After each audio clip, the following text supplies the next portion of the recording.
Coach, I know you guys talked a lot about just kind of how surprised you were with Brew's development, coming off the injury and just kind of his being ahead of schedule to get back on the field. But was there anything Saturday he did that surprised you at this point? I wouldn't say surprising. It's just really refreshing to see him. Really, he's got a step or two that I don't think he had before. He's lost a ton of weight coming back from the injury. But it was just awesome to see him back and in rare form. From our perspective as coaches, I'm sure from a fan's perspective, you guys watching, like, it was great to see number 5 back out there in kneeling. It was awesome. We talked a lot leading up to this season about how deep the wide receiving room was going to be this year. Just what was the most satisfying part of seeing that play out on Saturday and the most impressive part? Yeah, I think the satisfaction, I think that's yet to come. I think, going out and seeing those guys make plays are awesome. But I also think that there's an accountability with having a deep room that you got to go show up. Like, you've done enough to create an expectation. So I think, the satisfying part and the best is really yet to come. We got to continue to work so that on each Saturday we can see those plays being made. What the rotations looked like in the first half, is that kind of what you anticipate we'll see over the course of the season, just obviously repeated for 2 halves? Yeah, I mean, we hope to play more guys. Like, we've got a liberty in that room that we got a bunch of guys we trust, which is, it's been the first time we've really had that since we've been here. So absolutely we want to continue to play more guys.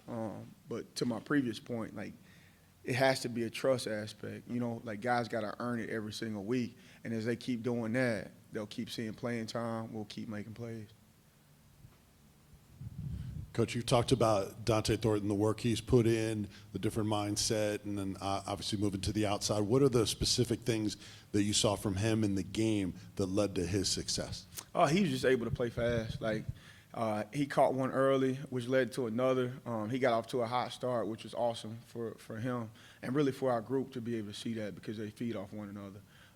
But like we talked about last time, his biggest deal is just staying positive, regardless if it's good or bad things happening. He's done that this offseason, and it's led to him gaining a ton of confidence.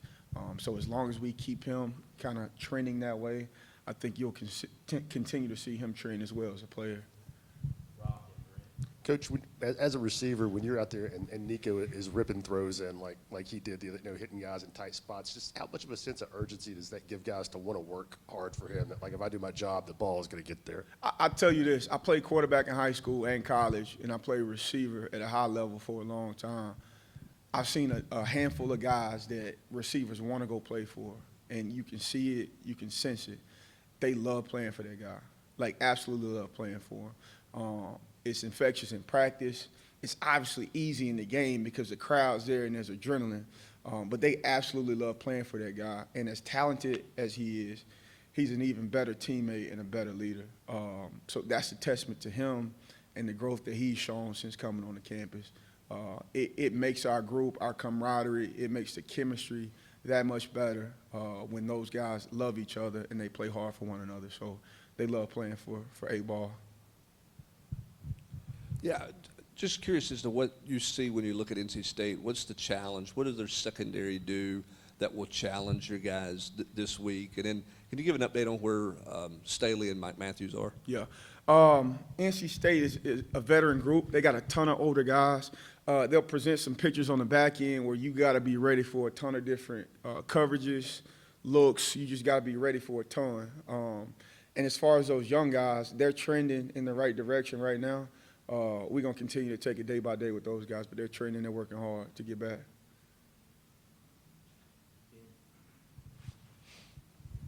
Coach, a lot of the statistics favored your outside receivers. What did you think of what Squirrel and Jazz were able to do inside in the slot throughout the game? I think both of those guys played tremendous without the ball. We keep talking about, the depth in the room. There's a lot of things that comes with that you got to be able to handle. There are positives about that, but if there's depth in the room, there's also only one ball. So every day won't be my day, right? So what I challenge these guys to do is that even if I'm not a 5-6 catch guy on that specific Saturday, you got to go affect the game. You got to do it in the run game. You got to go be a great teammate without the ball. And if you watch Squirrel White and his tape from this weekend, it was his best game by far of him blocking on the perimeter. It didn't matter if we were at the 50-yard line, we were on the +2-yard line going in, and he's being violent and he's playing hard in the run game. Chaz was the exact same way. So both of those guys did a tremendous job. And for me as a coach, those things are probably more fulfilling than the touchdown catches because you don't see it. There's no applause. Nobody even notices it. It's a character thing. And so I enjoy seeing those aspects being played out on Saturday. Coach, a couple questions. First of all, with Chris in his first game in the system, how do you think he operated with the tempo and everything in the plays he made? Secondly, you talked about character plays. What did you think of Nathan Leacock running down that interception return? Yeah, Chris, I'm sorry. You had another question? I didn't mean to cut you off. Chris did an awesome job, especially with him getting here, and he's really the newest guy in the room. He's done an incredible job of getting himself prepared to play. He's always in the building. Like, he's truly done what it took to learn this offense and learn kind of how we operate and do things. If he continues to operate in that way, like, you'll continue to see good things from him.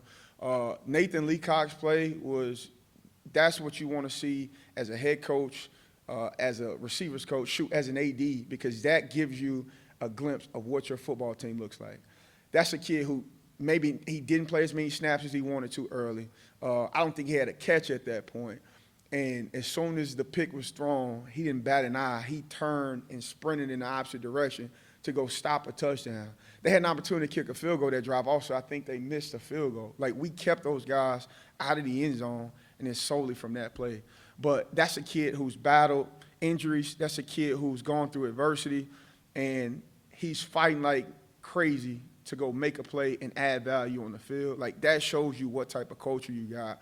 When a guy like Nathan Leacock, a young guy, he's exemplifying that. Like, you got to imagine what that building looks like every day. So seeing him do that, like, hype showed it in the team meeting. We praised him on the sideline. Like, that was an awesome play. That was really good by him. But that's who Nate is. He's a fighter, and he's going to keep swinging until the very last second. So that's awesome to see.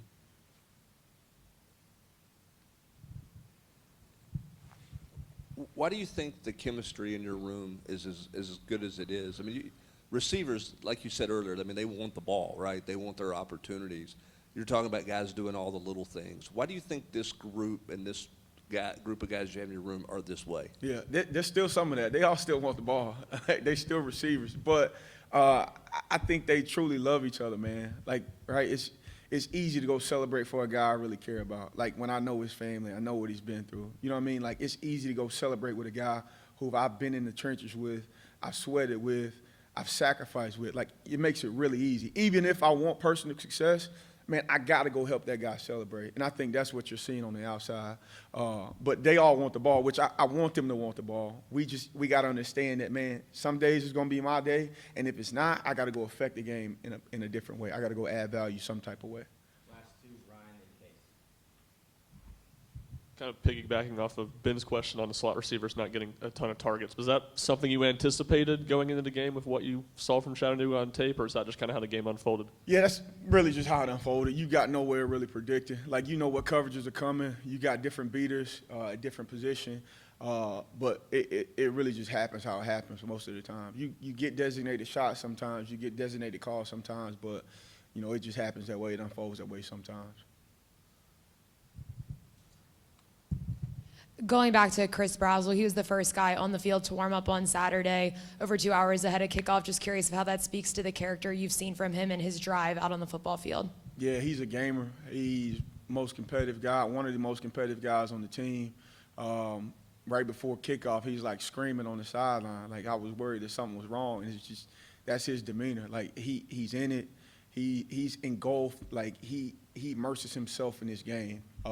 And I think, you know, Chris is one of those guys, he's all or nothing. Like, he's going to do something 100% of the time, full speed. And that's why you see him out there that much. Like, he loves the game, which gives him a shot to be really successful and really good at this game. Thank y'all.